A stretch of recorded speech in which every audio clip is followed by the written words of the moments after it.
Yo, what is going on, guys? We are back today for another video, and we're going to be talking all about Winter of Woe, this first fairy fight, the start of this event, the Absorbing Man. So, Kabam has responded to a lot of the controversy and everything, and some changes are going to be made. We're going to read the forum post in just a sec, but before we do, we're going to go ahead and do a little fight here with Warlock, because if you guys caught the last video, or if you've heard, Warlock wasn't working for this fight. So I'm going to quickly explain to you exactly why he wasn't working, and then I'm going to show you that it is working now, what changed. Because one thing was fixed, and so that changed the way Warlock interacts with the fight, and actually changes the way Absorbing Man interacts with the fight as well. So we're going to talk about all that. And basically, it was this node right here. Yeah, this adaptive override. So this node reads, all the attacker's special attacks and basic attacks are overridden to be contact attacks and to deal only physical damage or only energy damage. The attacker starts with physical damage, and whenever the attacker knocks the defender down with a heavy attack, the damage override cycles. So what was happening before is I think it was changing all attacks to non-contact. And so with non-contact attacks, Warlock, when he would attack, he wouldn't build any of his charges towards his infection. Also, Absorbing Man, when he would be in his special 2 refined state, the passive incinerates. They wouldn't trigger because you were not making contact with Absorbing Man. So this was fixed now to be contact attacks. So Warlock will make contact. He will apply his charges, and Absorbing Man, if he refines, you're going to die very quickly if you get hit by his Incinerate. So you can see here, boom, we're hitting him, 8, 9, 10, 11, 12. It's working perfectly, normally. But Warlock is, definitely not the best option for this fight. He's not terrible.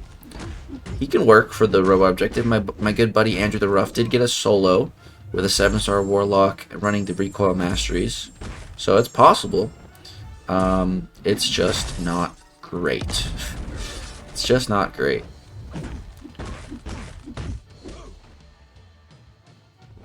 So, this is actually one of the better runs that I've had. Believe it or not. It's going kind of good so far. So far, so good. Let's bait this. Okay. Down. Nice little clean intercept. So you can see Warlock, he's working. He's cooking. Oh, we got hit there. And so now let's just push him to another special 2 here, so that you guys can see what that looks like with the change. Because his refined form,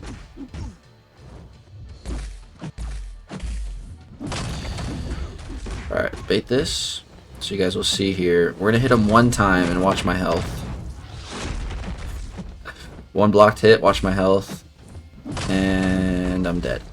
So, yeah, before that wasn't happening with his refined form. So, technically, the fight got even harder with some other champions. But now Warlock will work for it properly. Okay, so that's been fixed.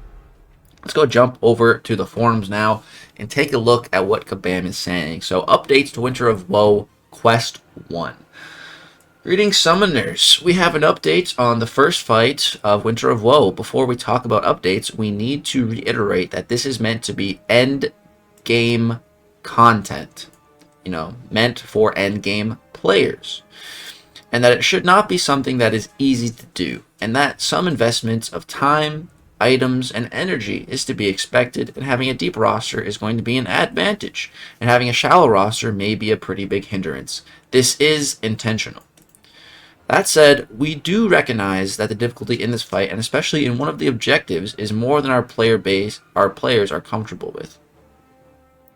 While there are some other aspects of the fight that players might find too difficult, we want to focus on 2 major issues: the robot tag objective has a very small pool of champions that can deal with the fight, and none that really thrive in the fight. I agree with that. Additionally, AbsorbingMan's regeneration can be pretty daunting, erasing progress that is made from one fight to the next. We aren't able to change this fight directly without causing issues, so here is our plan. Alright, so they acknowledge the problems, and so here's the plan of action. To give players the option of skipping the robot objective, we will be granting every player who completes the quest an extra point. Summoners who complete the robot objective will still receive an extra point, and as such will either make additional progress towards some of the higher milestones or be able to skip an objective down the line.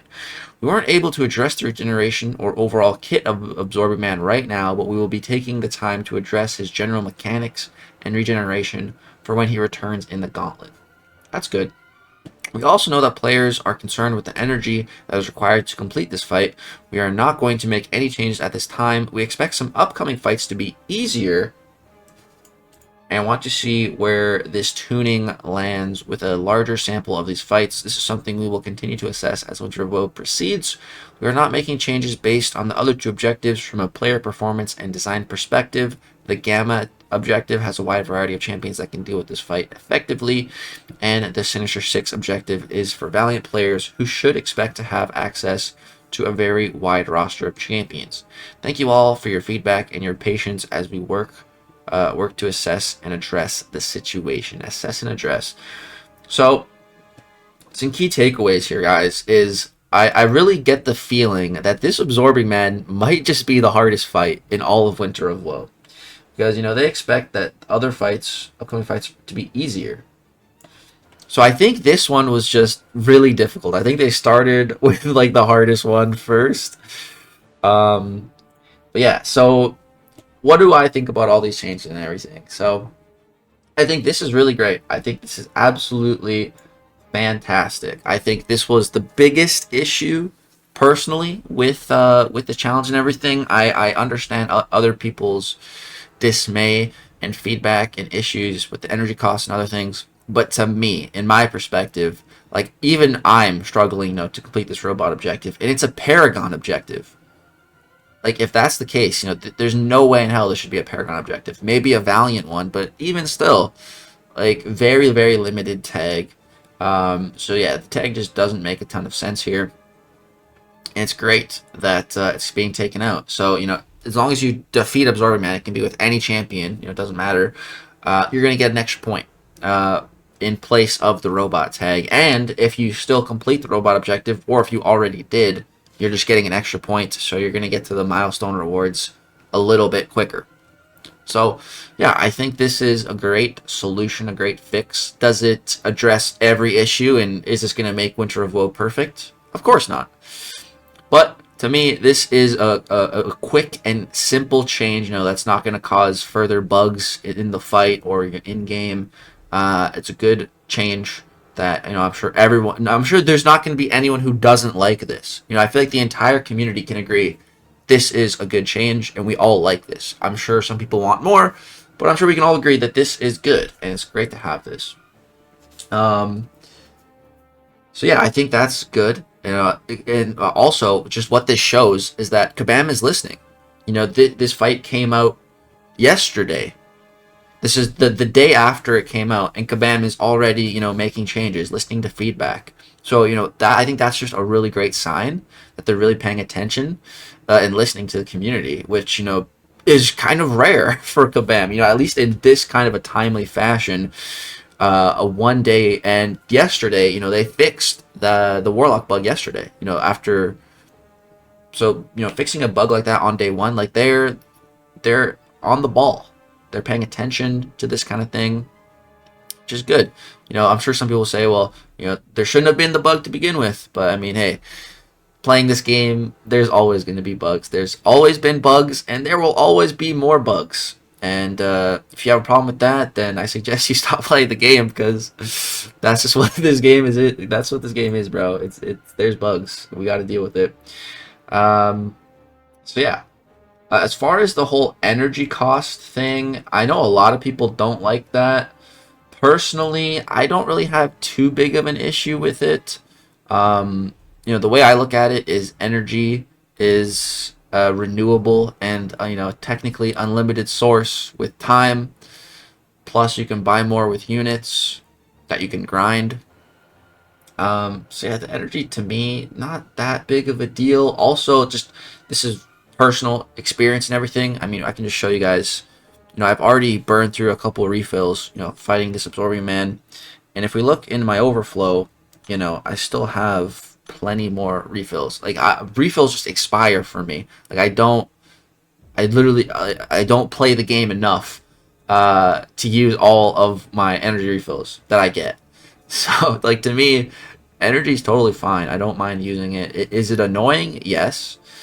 But I feel like the alternatives, if they had to, have a cost, if I feel like any of the alternatives would have been so much worse than it just being energy based. Like energy, you just have to wait, and your energy will refresh naturally. Also, one other thing about the whole energy thing is, what you can do is, technically, I'm going to give you guys a little trade secret here. I mean, it's not a secret. This has been in the game for over half a decade. A lot of people know about this. I've never made a video showing it off. But I don't know why I care. Like, if anyone gets mad at me for showing this, like I said, it's been in the game for over half a decade. Like, it's intentional that it's there. So, yeah, if anyone has a problem with that, like, I don't know what to say to you. But if you have a really big problem with the energy cost, all right, all you need is 10 energy to get to this guy, and you never need any more energy again. What I mean by that is, okay, we're going to go in with Warlock, right? All right. Oh, no, we get a bad start, and we just lost half of our health 3 seconds in. Oh, no. I don't want to waste 10 energy just to get back here. All right, well, all you got to do is close the game and reopen it. And the fight refreshes, and you don't have to spend another 10 energy. So, you can do that. If you really have that big of an issue, spending the energy, you can do that. This does have I believe it's 1 hour. A 1 hour cooldown on it. So if we try it again immediately, 50% of our health will be forfeited. But there is a way around that as well. You don't have to wait an hour. All you have to do is wait 10 minutes. If I close my game again right now, and then I come back in. So we're gonna close the game again, load back in. I'm gonna lose half my health. But if I just sit and wait for 10 minutes, and load back into the game, you can literally just go to your clock app, set a timer, 10 minutes, then go back into the game. You will be right back into the quest with full health. You won't lose anything. So, like, if you really have that big of a problem with the energy cost, feel free to utilize that. These mechanics have been in game, like I said, for years. They're not going anywhere. They're not changing. It's always been there to be taken advantage of if you so choose. You're not going to get in trouble for this. There's nothing wrong with doing this. It's the way the game works. Of course, doing it quicker, you lose half your health, but you get another shot. Or you can wait 10 minutes and get your full health back. So, it comes down to 10 minutes of real life time waiting, or 10 energy. I don't know about you guys, but I'm going to pick the 10 energy over the 10 minutes every single time. Time is way more valuable to me than in-game MCOC energy. So, like, knowing all that, that's to me why I don't care about the energy cost, because I know I can do it for free if I really wanted to. I just have to be patient with it. But I'm not going to be patient with it. I'm just going to use some refills and, not really worry about it.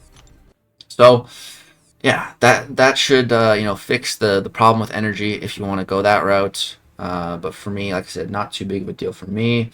As far as the whole robot objective, I'm still definitely going to complete it, probably, most likely, just so that I'm a little bit ahead with the objectives and the milestones, because I want to get to these rewards as quickly as possible. These rewards are insanely stacked, so I'm always trying to get there as faster if I can. So I'll definitely complete all of these objectives and have some content on it as well.